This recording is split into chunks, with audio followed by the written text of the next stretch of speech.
Welcome to Talking Data Equity for Friday, July 11th. We're very happy that you found your way to us. My name is Heather Kraus. I'm a mathematical statistician, and I am the founder of an organization called We All Count. And We All Count has a very specific function in the world. We build tools and we provide training that help people align the choices that they're making in their data projects with their equity values, with the communities they're trying to prioritize, and with the specific purpose of their project. We help you avoid accidentally harming the people that you are trying to support with your data projects. And one of the things that We All Count does, in addition to our training and tools, is this Talking Data Equity. And Talking Data Equity is genuinely probably my favorite thing that happens at We All Count. It is an informal gathering of anybody from any sector, of any level of comfort with data or technology that is interested in learning some practical examples and tools about how we actually go about the work of data equity. And it's a drop-in session. I know some of you have been here lots and lots of times and are really familiar with it, but I also know we're getting a lot of new people. So I'm going to just spend a minute with the logistics to say that the Zoom link is the same every week. So if you have found your way here using a Zoom link, that Zoom link doesn't change. And most Fridays, we will gather here together at this Zoom link to talk about a special data equity methodology or a way to collect data or a new project. And lots of times we have special guests. And today we have a fantastic special guest that I'm going to introduce you to in just a minute. And we do record these sessions and we share the recordings as well as all the resources and references that are mentioned during Talking Data Equity in our Data Equity Community Forum. So I just put the link to that in the chat. You can always go there to catch up on the recordings and anything else you might have missed. And you can also go there to ask questions if your question doesn't get answered. Or if you think of a question later, feel free to pop in there and join the conversation. And speaking of questions, while our guest speaker is sharing her slides and her ideas, we're going to ask that you keep your microphone turned off, but feel free to use the chat to ask questions, make comments, talk to other participants live. And then if there's time at the end, that's when we'll get you to turn your microphone on and ask questions live. So that's how it works. We're very, very happy that you are here. And let me introduce you to our special guest. Our special guest today is the amazing Annie Collins. I've had the privilege to know Annie for quite a number of years now. Annie currently is in my same town, Toronto, Ontario, Canada. And Annie is a data scientist at Giving Tuesday. Giving Tuesday, if you haven't heard of it, is a US-based nonprofit focused on researching generosity and charitable giving behaviors. It's a very interesting organization. Annie also spent several years in data management and research roles within the Canadian nonprofit sector. She holds a Bachelor's of Science in Applied Mathematics and Statistics from the University of Toronto and uses her experience in hopes of providing data for public good and supporting a more data-driven social sector worldwide. So that is Annie. And Annie, let me turn it over to you now. Thank you so much for making time in your busy summer to hang out with us and share some really cool work that you're doing. Awesome. Thank you so much for that intro. And thank you so much for having me. I've been to quite a number of Talking Data Equities, and it's an honor and a privilege to be on the other side of the camera talking to this group. Thank you all for coming. Like Heather said, my name's Annie. My pronouns are she, her if you need them. And today I'm going to be talking about one of the projects that I work on at Giving Tuesday, which is called Giving Pulse. And sort of sub-tagline there is expanding our view of the generosity ecosystem. So Giving Tuesday researches charitable giving behaviors, like Heather mentioned, but what does that mean when we expand our view and our definition of generosity? What can we capture beyond more traditional data sources? All right, so just in terms of flow today, I'm going to talk a little bit about the Giving Tuesday Data Commons as a whole. Then I'll get into the specifics of Giving Pulse as a survey program, as a project. Then we'll talk a bit about some of the results we're seeing in terms of the generosity component that I mentioned. What do those numbers, what does that data look like when we have a more expansive view of generosity? And then I'll talk a bit about solicitation and sector engagement as another dimension of generosity. So the Giving Tuesday Data Commons, what does that mean? What is Giving Tuesday? So I'm sure many of you are probably familiar with the concept of Giving Tuesday the Day, which is the Tuesday after American Thanksgiving, where people are encouraged to give back to their communities and to donate to charity. I'm sure at the very least, if you check your email inbox around that time, you will see a flood of asks to participate in some way or another from any charity you've engaged with at any point. But Giving Tuesday is also a registered organization in the US. We're a 501c3 formal nonprofit organization, and we operate in the US and have staff all around the world, as well as volunteer community leaders that are globally based, I believe in almost 100 countries now. So within the broader Giving Tuesday team, about half of us work specifically for the Giving Tuesday Data Commons. And the main goal of the Data Commons is providing data sets, analysis, research tools, and infrastructure for the nonprofit sector. The Data Commons portion of the team is a lot more US and North America heavy, just to be upfront, than the broader Giving Tuesday team. So most of our discussions today will focus on US or North American based data. We do not operate in a vacuum. We have many, many partners who help us do our work. These include academic researchers, nonprofit practitioners, private companies who serve or interact with the nonprofit sector. So think like the GoFundMe's of the world, the Blackbauds, the Monteras, the sort of donation platforms. As well as, of course, philanthropic funders who help us fund and do the work that we do. Our research activities are more than just about producing reports and analysis. So the mission of the Data Commons is about making data, insights, analysis, and best practices more easily accessible and shared across the sector. So while we do produce reports and analyses in an ongoing manner, these are all freely available. We also make, to the extent possible, our data sets behind those reports freely available and accessible either in their raw form or via dashboards, or in some of the more restrictive cases by talking to us and working with us to access that data. And we're also exploring how to create opportunities for better lines of communication and knowledge transfer between practitioners, so networks of fundraisers, mobilizers, civil society leaders who participate in Giving Tuesday, either in a formal or informal basis, and between our data team and nonprofit oriented academics. So the general sort of knowledge ecosystem in the sector. So that's a very brief yet lengthy overview of some of the things that we do at Giving Tuesday or some of our sort of mission-oriented work. And into the nitty-gritty of the data sets, which I'm sure is more interesting to all of you. On the topic of data sets, this slide has a quick overview of some of the things that we currently house. And this is growing all the time in terms of taking on new projects, new partnerships, and expanding our existing data sets. So these can generally be thought of in terms of three categories. The first is survey data sets. So this is capturing people's self-reported behaviors, as well as their perceptions and attitudes and worldviews. That's going to be the focus of today's presentation, so I won't get too into depth on that. The second is transaction data sets. So one of our most well-known products is the Fundraising Effectiveness Project. This is in partnership with the Association of Fundraising Professionals, or AFP. If you are familiar with one of our data sets, I imagine it's that one. And this is a consolidated sample of monetary giving transactions from individuals to formal nonprofits in the US that we use to track, generally speaking, the economic health of the sector in terms of individual giving. We also have donor advised funds data sets, which is sort of another type of transactional individual monetary giving.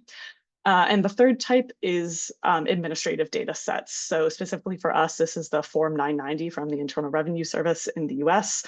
This is the tax form where registered charities in the US track their institutional funding flows. And this is a very important data set for the nonprofit sector, is sort of the backbone of a lot of research about the quote unquote health of the sector. And like I mentioned previously, we do have some international data sets. These would mostly be our survey programs. But today we're going to be talking about Giving Pulse, which is currently a US only program. And a lot of our data sets are focused in the US. So keep that in mind in terms of framing or in terms of your personal research interests, if any of this sounds interesting moving forward. So Giving Pulse, what is Giving Pulse? Giving Pulse is sort of my core area. It's one of our two main data collection or reporting programs that we have at Giving Tuesday. So I mentioned the Fundraising Effectiveness Project. Giving Pulse is sort of the survey answer to the Fundraising Effectiveness Project, and you'll hopefully see why in a second. So Giving Pulse is a weekly survey designed to investigate a broad range of giving behaviors and sentiments. Because it's weekly and it's in the field almost constantly, the survey responses provide insights into the state of generosity and allow us as researchers in the sector to explore how various events, interventions, crises, demographic, attitudinal factors impact and correlate with generosity in near real time. So this is in the field weekly. We get the data Monday or Tuesday, the week following collection, and have access to that in near real time. So there's two main goals of Giving Pulse as a project. The first is that timely insights component.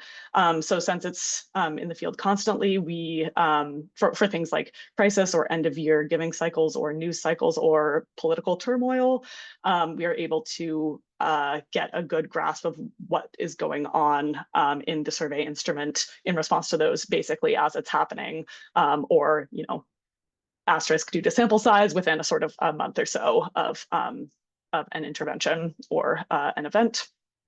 And this is a unique component of the methodology that Giving Pulse has. There's not really another survey instrument that is looking at individual behaviors at this level of granularity, at least for that is meant to serve the sort of generosity ecosystem or the charitable sector. So that's goal number one. And then the second goal is slightly more abstract. And sort of brings me to the topic of today's presentation, and that is to measure generosity more broadly and holistically. So oftentimes, specifically within the charitable sector and research within the charitable sector, we think of generosity and philanthropy, specifically in terms of monetary giving to or from nonprofits. So whether that be on an individual or institutional level, we're thinking about cash flows and the sort of bottom line of money coming in and out of nonprofits. And in individual giving, that is individual monetary giving to a formal 501c3 organization.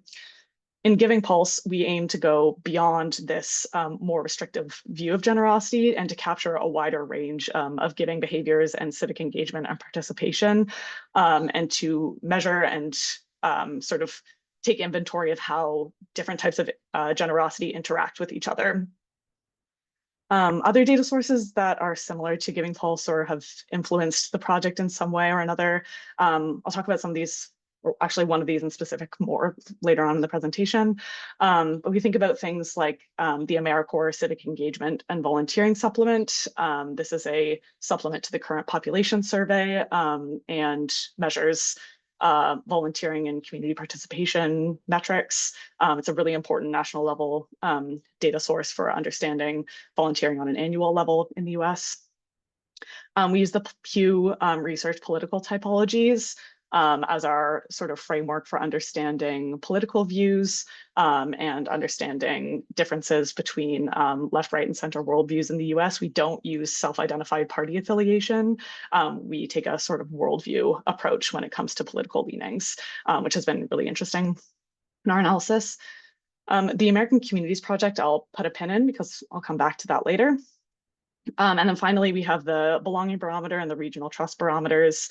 These have influenced some of our questionnaire developments in recent years around understanding community belonging and trust. And we've sort of adapted questions from those surveys into Giving Pulse, which allows us to have some benchmarks, both North American and global, for where different trust and belonging metrics line up. So when we talk about broadening our view of generosity, this is sort of how we think about it at Giving Tuesday. And this giving taxonomy or generosity taxonomy applies to Giving Pulse and also, unless I'm forgetting something, to all of our sort of survey programs at Giving Tuesday. So when we're talking about generosity, we're talking about 4 different gift types to 3 different recipient types. So the 4 gift types are money, so monetary donations, giving of items, so things like giving clothing, giving food to a food drive, maybe giving books to a book drive or to a community library, things like that. Giving time, so volunteerism or helping a neighbor, and advocacy or giving voice. So this can be endorsing or promoting something, advocating for someone in a legal or even in an informal sense, but generally giving, it's a slightly more abstract construct, but generally giving your voice or advocacy to an entity. So we think of those 4 gift types in relation to 3 recipient types. And the 3 recipient types are your registered nonprofits, so formally incorporated 501c3 organizations in the US, informal groups. So these are things generally any sort of giving in a group context that is not to a formally incorporated organization. This could be a community sports team. It could be a bake sale at a school, or just like a group of community members mobilizing and you interacting with that sort of group setting that isn't an organization. And finally, non-family individuals. So neighbors, generally speaking, community members, things like that. So when we put these in combination, we get this sort of, we call it like the backbone of the questionnaire is these 12 different types of giving for which we ask a number of follow-up questions. And you can see here that one dimension of that is money to registered nonprofits, which we track in our more observational data sets or transaction or administration data sets. But there's so much more that we measure in Giving Pulse that we don't have access to through those other data sources. And so the philosophy is to get at those giving behaviors that do not exist in our other data sources. We also, along the bottom there, have political giving and just a catch-all other, which fall sort of outside of the giving taxonomy, but nevertheless are important to track in the context of the questionnaire. And then looking at the sort of other questions that we have in the survey, the other constructs, we of course track the sort of the giving taxonomy is the sort of what of giving. And then we also ask about the how and why of giving as well. So in terms of behaviors, we have the amount given, so the value or the number of hours, causes supported, methods used to give, solicitation and response, which is going to be a focus of the presentation later on. We look at crisis awareness and response, workplace giving, the geographic scope of giving, so local, in-state, out-of-state, national or international, excuse me.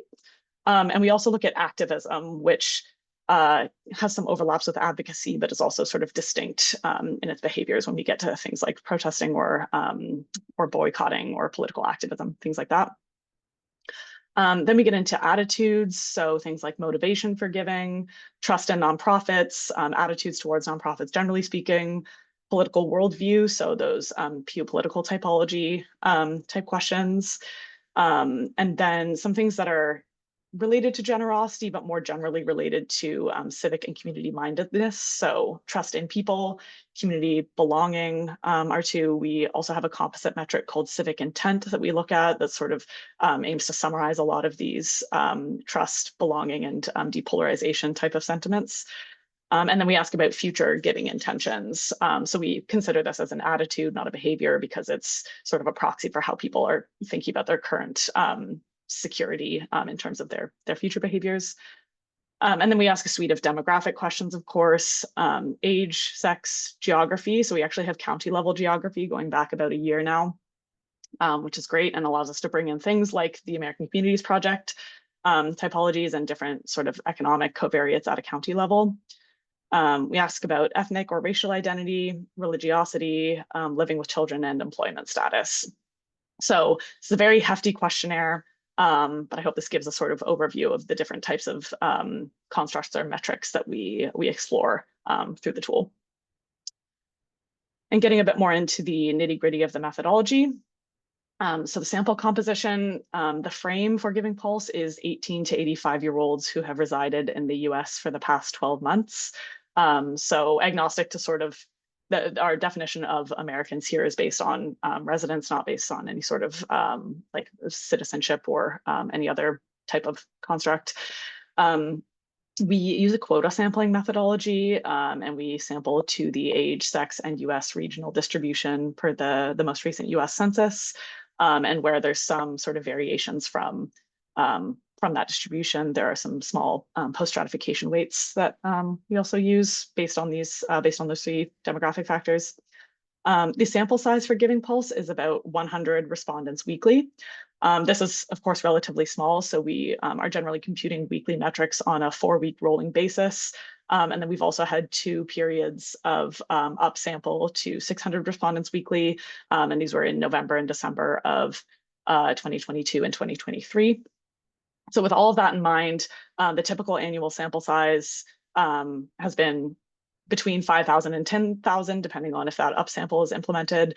And cumulatively, we are looking at a sample size of about 24,000 respondents over the lifetime of the survey. Of course, this is growing as we speak. So we're getting 100 new respondents every week. This number is constantly going up. And then looking at our questionnaire and data collection approach, Giving Pulse is an online survey. Respondents are recruited online via email and they respond online as well. Data collection occurs weekly and began in February 2022.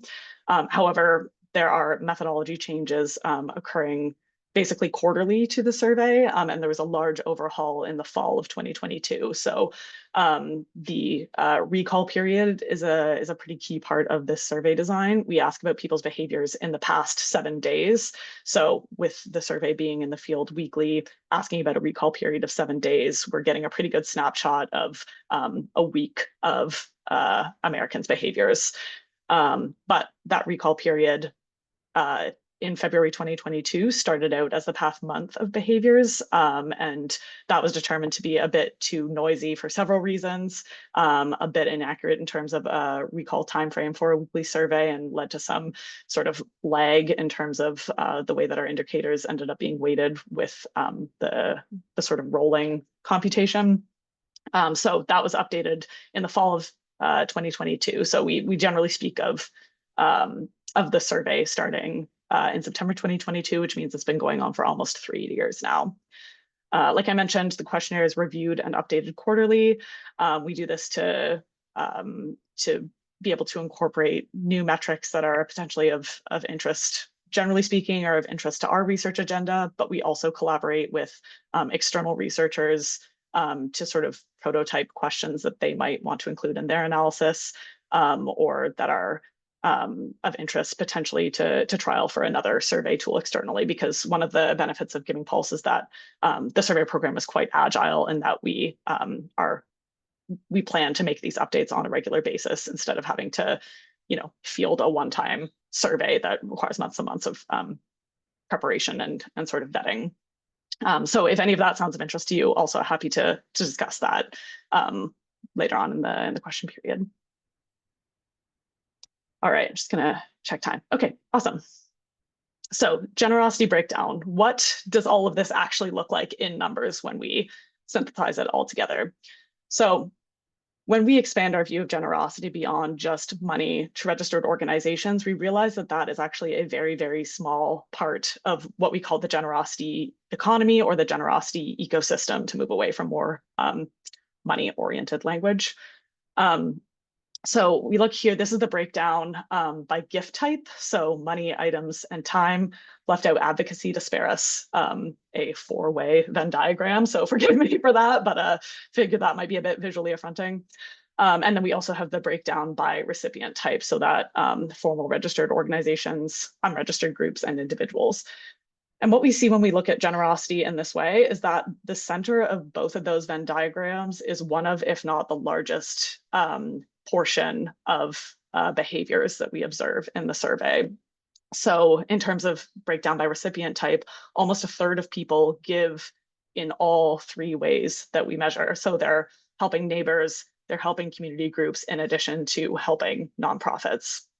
I should also mention that the baseline for both of these is people who gave in some form. So you'll see all the segments add up to 100%. So there are people in the survey who do not give, and we do not filter out people on previous giving behaviors. We survey both quote unquote non-participants and participants in generosity. So when we look at breakdown by gift type, we'll notice that less than 1 in 5 people only give money. So that's a very, very small portion of people's overall behaviors. That means that like 80% of people, over 80% of people are participating in multiple ways, if not giving money, you know? So this is sort of a motivation in general for the broadening of this type of measurement. On the other hand, it's hard because observational data sources such as transactional data sets are a little bit more concrete. You know, we're relying on self-reported constructs here. So we do have to take these results with a grain of salt. But it's sort of an ask and you shall receive situation. You know, if you want to know what people are doing or what they think they're doing, they really don't think they're doing a lot of monetary giving to nonprofits in isolation. And I think a lot of nonprofits are sort of hesitant even to measure this or to hear that result, because it means, I think a lot of people are sort of defensive about that in terms of, well, it means that people are sort of taking away from that behavior. But again, we see the overlap between a lot of those behaviors is very, very high. And so we haven't necessarily measured this super well in our current analysis, but we're working towards looking at quantifying that sort of generative component of informal and non-monetary giving behaviors as it relates to convincing the sector that this is not a threat. It's actually, you know, taking people's behaviors into account holistically. People are doing all sorts of things. And just because you don't measure it doesn't mean that it's not happening. And maybe we can sort of figure out a way to harness those together without ignoring the rest of the picture. And to sort of illustrate that point maybe a little bit more clearly, this is another sort of reshaping of that giving type Venn diagram. And so, can you see my cursor? Okay, awesome. So when we look at giving money and giving items, as an analyst, I sort of think about these giving types in two groups. So giving money and giving items are a lot higher in incidence than volunteering and advocating. But when we look at how these things interact with each other, if you volunteer, the majority of people who volunteer, majority being like 50% or above, but really we're looking at almost 2/3 and above. If you volunteer, you're much more likely to be participating in monetary giving and giving of items. Similar with advocacy, like if you advocate, 2/3 of people who advocated recently or said that they gave voice to something also participated in this sort of giving money element. Whereas if you look at the same for giving money, less than half of people who gave money also volunteered. So when we look at things in terms of giving being generative or destructive, people who are, if you encourage volunteering or promote volunteering, there's not really a lot of evidence to suggest that someone's going to stop their ongoing monetary contribution to your nonprofit or decide that like, oh, well, I've given my time, so I don't need to then turn around and support financially. Of course, there will be some people who maybe think that way, but we think of volunteering and advocating in terms of this chart as a sort of rising tide raises all ships, or whatever that phrase is, of if you engage people via these non-monetary or maybe potentially more informal pipelines, they are more likely to contribute down the line in a monetary capacity instead of sort of contributing that dollar amount and not thinking about things in an ongoing manner. So that brings me to solicitation and sector engagement. Getting a bit more into the nitty-gritty, not just of what people do, but sort of how they come to participate or how they are engaged by nonprofits. So the wording on the slide here indicates how we ask about solicitation. So when were you yourself most recently solicited or asked to make a donation of money, items, to volunteer and or to help others, even if you decided not to do so? So again, thinking more broadly about asks to participate in some way to support someone or some entity, again, going beyond that transactional nonprofit financial model. I feel like I'm repeating myself, but that really is the sort of point I'm trying to drive home here, is that broadened scope of generosity. So in response to this question, respondents have the option of choosing solicited within the past 7 days. And then we also ask about, if not within the past 7 days, within the past month, within the past 12 months, and beyond the past 12 months, or do not recall. And people who have been solicited within the past 7 days are then asked how they responded to the ask. So whether they responded with generosity, if they haven't responded yet but intend to, or if they ignored the ask and did not give and do not intend to give. And here we see the time series going back to the beginning of 2024 until this past May, of what the distribution of these responses sort of looks like. So between about 38% and 55% of people recall being solicited within the past month at any given time. So that's that top blue line on the chart. And one thing you'll notice here is this sort of, cursor again. So we have between October starts about here and January is here. So this area of sort of elevated activity is the end of the year, or Q4. And you can see that there's sort of an increase. If we ignore this bump, this corresponds to hurricane season in the US, but looking at non-crisis related behaviors, we see this sort of increase and elevated period of time that then drops off into the beginning of the year in Q1. And sorry, so that's between 38 and 55% of people solicited within the past month. And then this second line here is solicitation within the past week, and that's between about 22 and 34% of people. So this brings me to one of our key research questions right now, and the one that is maybe most relevant to my work, which is, who is not being asked or invited to participate in the generosity ecosystem? So this data represents who is being asked, but who is not being either targeted or who's kind of falling through the cracks as far as engagement and community participation.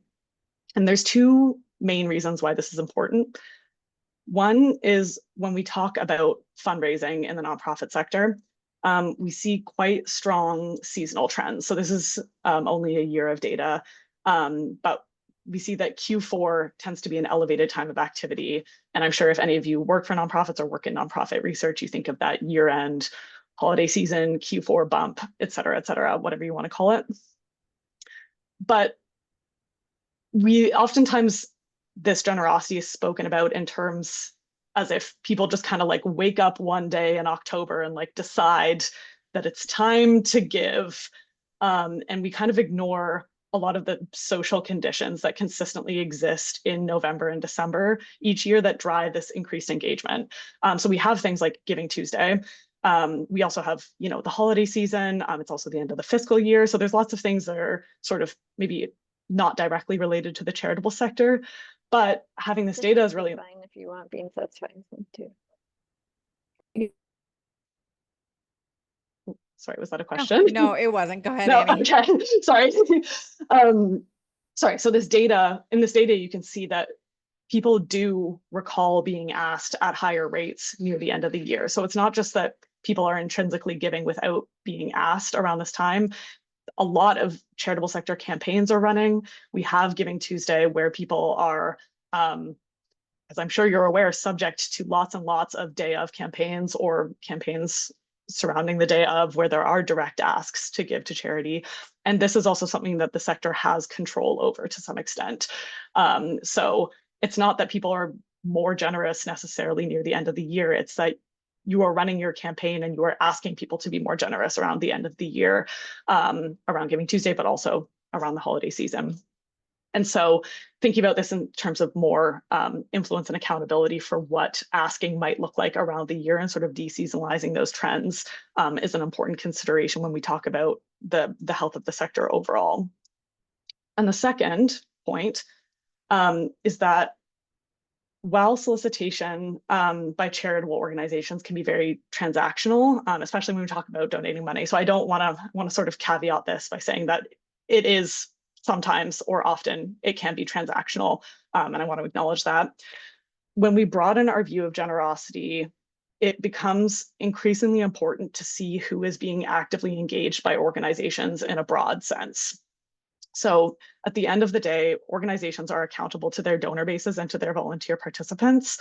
And when people who are actively participating are not representative of the communities that organizations are serving, this can create a disconnect between organizational operations and outputs and the communities that are being served by those outputs, whether this be national level organizations or local community organizations. So specifically on the monetary side, this relates to more general calls to diversify funding and not be reliant on small groups of large donors, billionaire philanthropy, or institutional funders like large grants from foundations or government grants, as we've seen since the beginning of 2025 with organizations being held to US government decisions that may not reflect them, their donor bases, or their communities. So that's kind of the manifesto around why we focus so much on solicitation as a question here. There's the sector side of things in terms of how much, money or volunteer or opportunity is out there at times of year that aren't the year-end season that people are missing because of this sort of habitual asking around the end of the year. And the who, so who is not being accessed by your campaigns or by your programs, and what does that mean for your accountability, for at a very high level for like democracy and democratic integrity in the US, and just sort of who's being left out of the picture. And this brings me to the American Communities Project, which is sort of what I alluded to earlier. I sort of intended to proceed with this presentation without focusing on an external data set, but it kind of became apparent with the next slide that I would need to sort of introduce this. So one of the non-Giving Tuesday data sets that we draw on pretty heavily is the American Communities Project Community Types or Community Typology. And this is a project out of the Michigan State University School of Journalism. And so what the ACP does is it uses a wide range of data points collected at the county level. So this is everything from income to race and ethnicity, educational attainment, religious affiliations, macroeconomic indicators, election results, both in terms of partisan support and voter turnout, and many more. And what they've done is clustered counties in the US into 15 types of counties, so 15 community typologies that share characteristics regardless of geography. And what we're able to do with the Giving Pulse county level data is map these typologies onto our respondents and analyze trends specifically in terms of generosity without having to rely on traditional geographic borders. And so we're able to use these county types sort of as a proxy for all of the variables that are used to create them, specifically in terms of, wealth, race and racial inequalities, and political landscape, which is becoming increasingly important. So if you're not familiar with the American Communities Project, it's very fascinating and they have a very active blog. And I would highly recommend you checking them out. But this is important context for our discussions around solicitation, which are who is not being reached as reported by the Giving Pulse dataset. So our overall solicitation rate for the period of this data collection was 28% in the past week, and the overall response rate among people who were asked was 37%. And when we look at people who are being under solicited, so solicited at below the population rate, but are highly likely to respond when asked, these are the sort of cuts of the data that come out of that. And the three of the top cuts are these ACP community types. So we have the African American South, which is defined by a large Black or African American population, by being politically democratic centers within the American South, and also being the least wealthy community type of the 15. We have Hispanic centers, which have a high proportion of Hispanic or Latino individuals. They're also quite young, younger than average, and have lower than the national average educational attainment, and also a lot of struggles related to healthcare access, both in terms of insurance and availability. And the third is evangelical hubs, and this is another sort of southern or southeastern US focused in terms of geographic concentration. These are communities that are defined by being highly religious, specifically Southern Baptist. They are not diverse, so 90% white in terms of race and ethnicity composition, and are very, very politically conservative community types within the American South. And you can see with all of these, they are not being engaged by nonprofits very actively, at least on a weekly basis, but are people here are much more likely to respond than the general population when they are asked. So those are in terms of the community types. And then looking at more maybe traditional demographics, we see that people who identify as any non-white ethnicity are also underengaged, but very highly likely to respond. This is on a national level, not any specific geography or community type. The sort of 20% solicitation rate, but 43% response rate. And then also young people. So young people is this kind of like big charitable sector question right now. If you go to any conference, there's going to be a workshop on how do we engage our Gen Z donors, or how do we find these elusive Gen Z and Gen Alpha people. But in Giving Pulse consistently, the under 30 group comes out as one of the most generous across all metrics: monetary, non-monetary, formal, and informal. And one of the things we see is that there is much less variation across age groups in terms of formal interactions with charity, but the younger age groups are much stronger in their informal giving behaviors. So if you look at a sort of heat map, if you can imagine it, there's a consistent amount of participation formally, but then the informal behaviors sort of drop off as age groups increase. But interaction with charities increases as age increases. And so there's this black box sort of around this under 30 age group, but really they are showing up and they're participating even more in informal ways than a lot of their older counterparts who are being sort of accessed more or engaged more readily by nonprofits, which is really, really interesting. So all of these things sort of bring up ideas about engagement pipelines. Where do we find people if they're sort of out of our network, but also kind of in our network? This is more of a question generation tactic than it is providing any sort of solutions. But yeah, I realize we're sort of coming up on time here, but when we look deeper at sort of splitting these up in multiple ways, these are some of the subgroups that again stand out, and you can see those divides getting a little bit stronger. So one of the least engaged but most responsive subgroups we see here is people who are identifying with a non-white ethnicity residing in the southern US who are highly religious. So under 20% solicitation rate, but a 68% response rate. And I should also mention that all of the subgroups on this slide have a minimum sample size of 250 people. So this isn't like a 10. This isn't like we found the only 10 non-white southern US highly religious people. This is a very strong subset of the data set, and obviously like a very prevalent demographic in the US. We also see, going back to that African American South, the sort of least accessed but most strongly responsive age subgroup within this demographic is those between 30 and 50. So people of working age, but maybe not necessarily the general under 30 population that shows up in some areas. Uniquely within the African American South, we have that 30 to 50, maybe people with kids age group that is underengaged, but again, still 51% response rate is very, very responsive when asked. Again, non-white ethnicity residing in the southern US. And interestingly, when we look at age and gender, we see 18 to 24-year-old men are specifically underengaged. Women in this age group are sort of engaged and responsive at around the population average, but men have that sort of lower solicitation rate, being 20% compared to 28%, and around half respond when asked.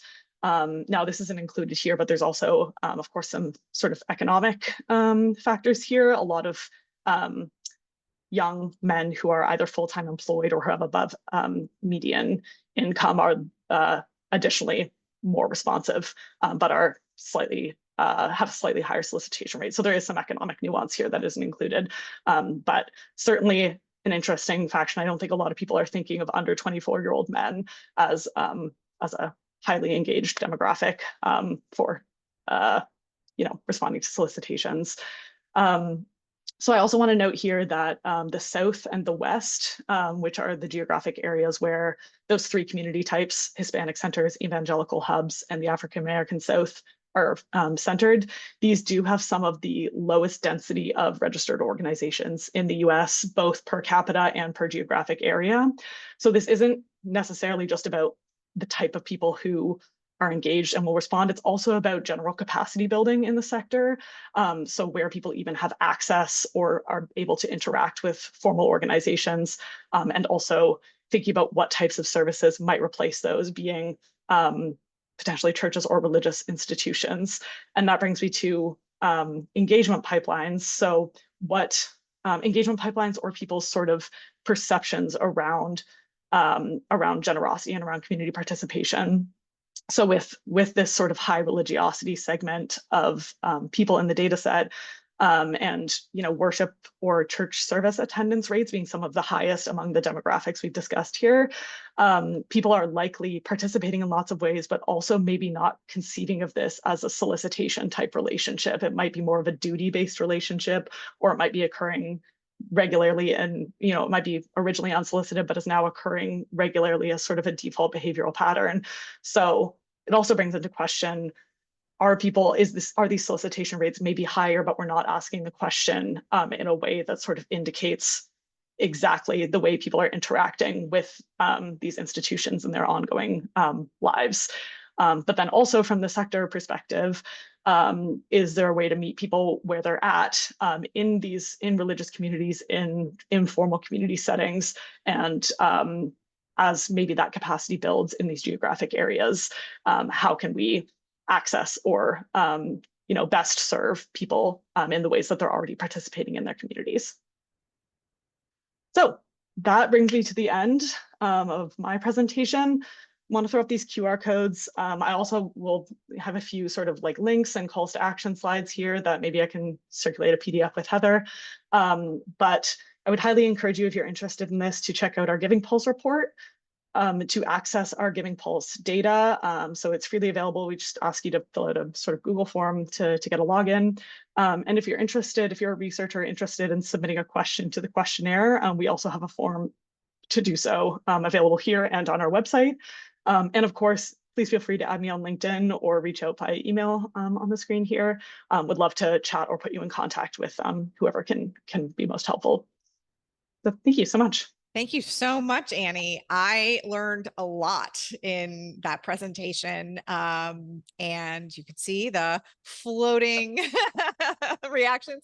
But it's a really, I'm really impressed with this data set and your ability to kind of take a different approach to kind of understanding ways that implicit bias or subconscious lack of equity get baked into different social sector and nonprofit practices. And I had not thought deeply about this before getting to know you and hearing about these data sets. And I think it's a really important way to pay attention to the infrastructure.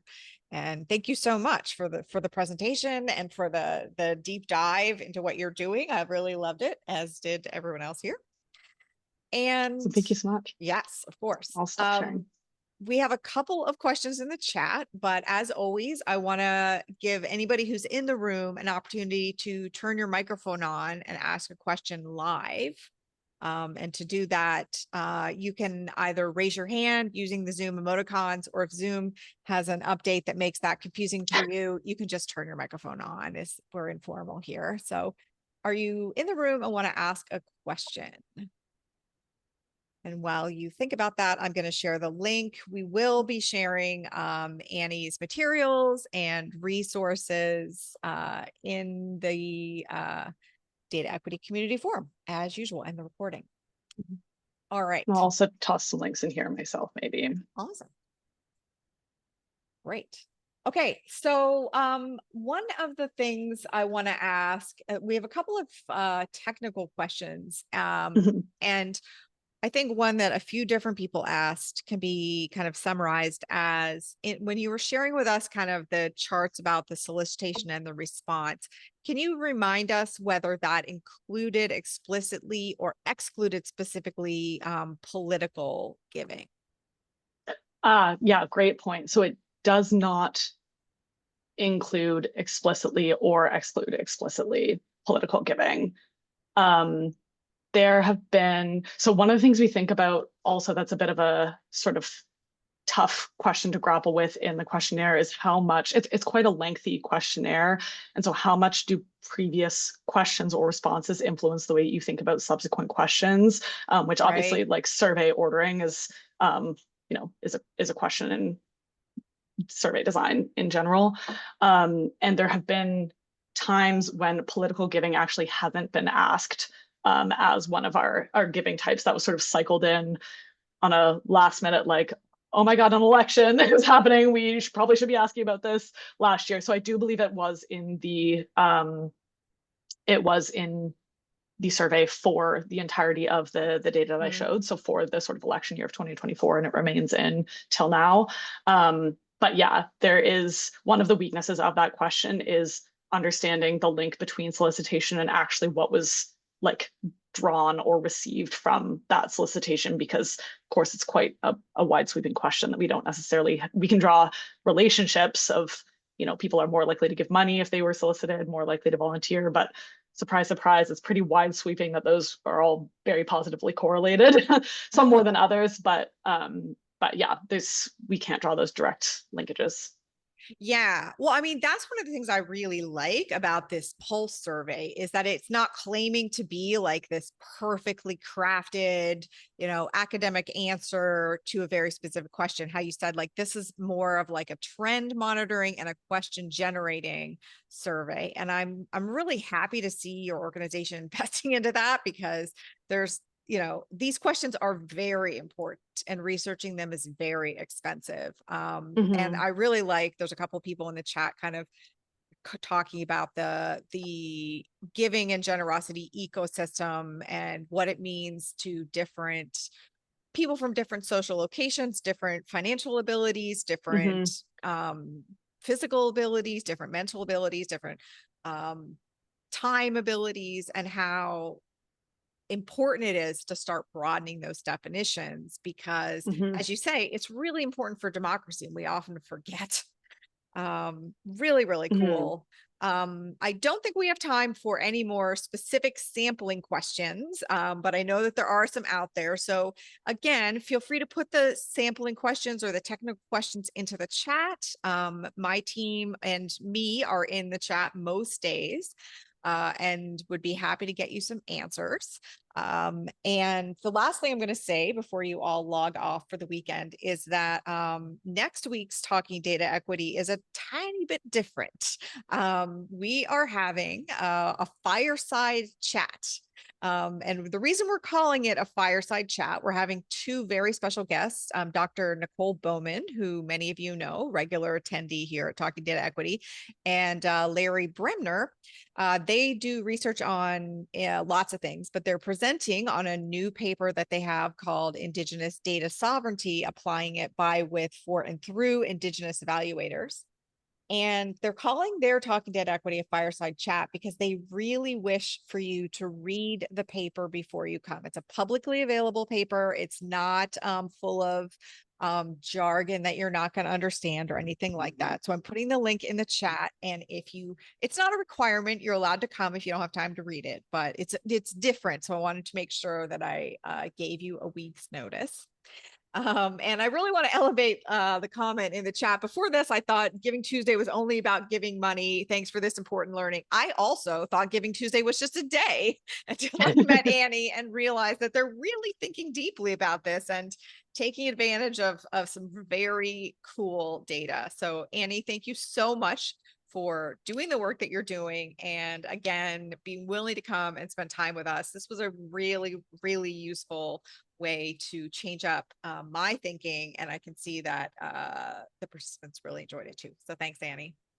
Awesome. Thank you so much for having me. Thank you all for coming. And yeah, would love to consider or continue this conversation in any way that suits you if you have further questions or suggestions or really anything at all. Awesome. Will do. Okay. Have a good weekend, everybody. And I'll see you next Friday. Bye, everybody.